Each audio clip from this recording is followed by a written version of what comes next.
high and dry. Oh, well, I don't wanna jinx it, baby, and twist myself at the spine. Don't wanna overthink it, baby. صباح الفل عليكم، عاملين ايه؟ يا رب تكونوا بخير. معاكم أميرة من مطبخ أميرة القصر، وجايه لكم النهارده بيوم جديد وفيديو جديد. وهنعمل مع بعض النهارده العظمة والجمال ده. هنعمل مع بعض النهارده طاجن البامية باللحمة على طريقة جدتي، على طريقة زمان وطعم وريحة زمان. بس يلا بينا كده ندخل على المقادير وطريقة التحضير، بس ما تنسيش اللايك والشير. معايا هنا أول حاجة طبعا هبدأ بيها عشان أعمل طاجن البامية بتاعنا النهاردة باللحمة. لازم أبدأ أسوي اللحمة الأول، لأن طبعا البامية بتاعتنا صغيرة جدا، بتستوي على هبو النار، مش هتبقى زواها زي سوا اللحمة. فهنبدأ الأول كده إن إحنا نحط معلقة كده من السمنة البلدي. بعد ما بسيح السمنة البلدي معايا، ببدأ إن أنا أنزل باللحمة بتاعتي. أنا معايا هنا كيلو من اللحمة. ببدأ إن أنا أديله صدمة كويس جدا في السمنة، وطبعا الحلة بتاعتي لازم تكون سخنة. الصدمة دي حلوة جدًا، بتدّي طعم حلو أوي للمرقة، وفي نفس الوقت برضه بتخلّي اللحمة بتاعتي تفضل طرية وjuicy من جوّه، حافظة السوايل بتاعتها جواها، فتبقى طرية، ما تبقاش بتشد أو تبقى جامدة. بالشكل ده كده أنا لوّحت اللحمة بتاعتي. أنا باحب أشوّح اللحمة بالسمنة البلدي بالشكل ده كده.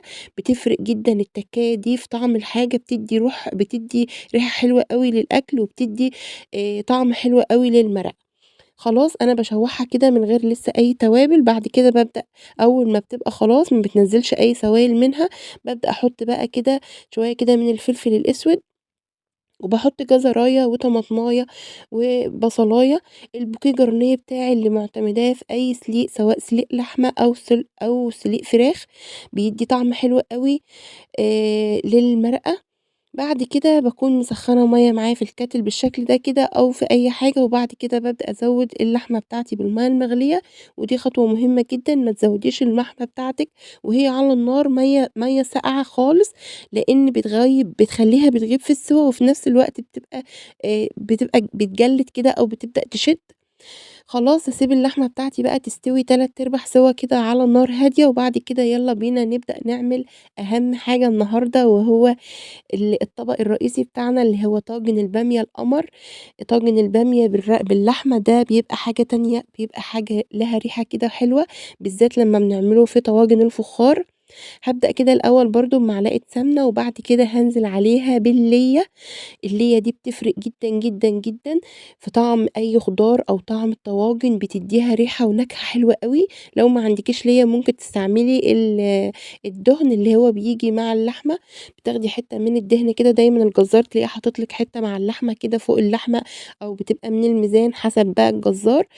بابدأ أسيّحها أقطّعها قطع صغيّرة، وابدأ إن هي أسيبها تسيح كده مع السمنة. هي بتسلي كل الدهن بتاعها. بعد كده ما بتكونش ظاهرة معايا خالص. بعد كده هانزل بقى ببصلاية كبيرة أكون مقطّعاها مكعبات بالشكل ده كده، وبابدأ أشوّح البصلاية. وبعد كده بانزل بحوالي 5 فصوص من التوم. التوم بتاعي طبعًا أنا مقطّعاه مش هارساه أوي. وهنا اللحمة بتاعتي أهيّة خدت 3/4 سِوَى. في الوقت ده بابدأ أحطها أنزل بيها مع البصل والتوم، مع معلقة السمنة والليّة اللي أنا مقطّعاها وسيّحتها سِبتها لمّا تسلي خالص. هابدأ أشوّح بقى كده اللحمة بتاعتي اللي خدت 3/4 سِوَى بالشكل ده كده. والتوابل بتاعتي بسيطة جدًا، باحط لها شوية من الفلفل الأسود، شوية من الملح، نُص معلقة صغيّرة خالص من القرفة. ولو مش حابة القرفة في الوصفة شيليها، بس بتدّي ريحة حلوة أوي، أوي للبامية، بتدّي نكهة حلوة أوي. هابدأ أشوّح كده بقى عايزة البصلاية بتاعتي والتوم يتشرّبوا من بعض، عايزة اللحمة تبدأ تتشرّب من البصل والتوم والحاجة دي كلّها والبهارات.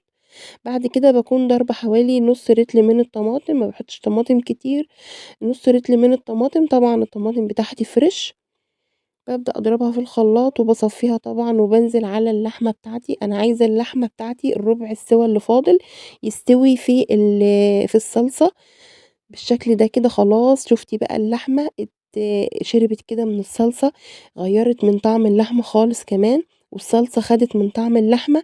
في المرحلة دي بقى هابدأ إن أنا أنزل عليها بالبامية بتاعتي، دي البامية بتاعتي اللي أنا مفرّزاها معاكم، شُفتوا لونها خضرا خالص زي ما هي، ما غيّرتش لونها، بسم الله ما شاء الله عليها. ارجعوا للفيديوهات عشان تعرفي إزاي فضلت حافظة لونها بالشكل ده كده. وتَكّة مهمة جدًا عشان تفضل برضه حافظة لونها كده وتفضل لونها أخضر معاكِ بالشكل ده، حطّيها وهي متجمّدة، ما تسيبيهاش لمّا تفِك خالص. أي خضار عامةً لو أنتِ مفرّزة أي خضار عندِك في الفريزر وجيتِ تستعمليه، حطّيه وهو متجمّد، ما تسيبيهوش لمّا يفِك برّه التلاجة وبعد كده تستعمليه في الأكل، لونه بيغيّر وبيسمر. إنّما لو حطّيتيه وهو متجمّد كده هيفضل حافظ لونه. ودي بقى شوربة اللحمة بتاعتي أو المرقة بتاعة اللحمة بتاعتي بسم الله ما شاء الله عليها. شُفتِ بقى أنا لمّا بالوّح اللحمة بتدّيني لون حلو أوي للمرقة، وفي نفس الوقت بتدّيني طعم حلو أوي وريحة حلوة أوي. طبعًا أنا زوّدت البامية بتاعتي حوالي كبشتين 3 كده بالشكل ده. وهاسيبها بقى كده لمّا تستوي، تغلي بس غلوتين على النار كده، يا دوبك تبدأ تفُك كده. وبعد كده بافضّيها في الطاجن، طبعًا اللحمة بتاعتي يعتبر خدت السِوَى الكامل بتاعها.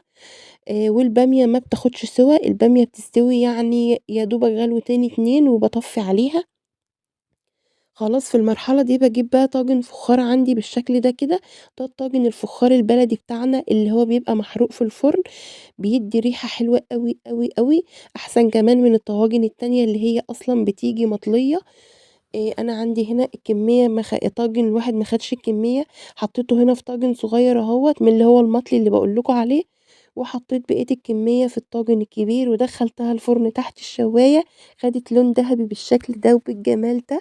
شُفتِ بقى ريحتها مش عايزة أقول لِك على ريحتها ولا على جمالها، كانت مستوية أوي، كانت بسم الله ما شاء الله عليها ريحتها حلوة جدًا. وطعم اللحمة كان مدّي للبامية طعم حلو وريحة حلوة.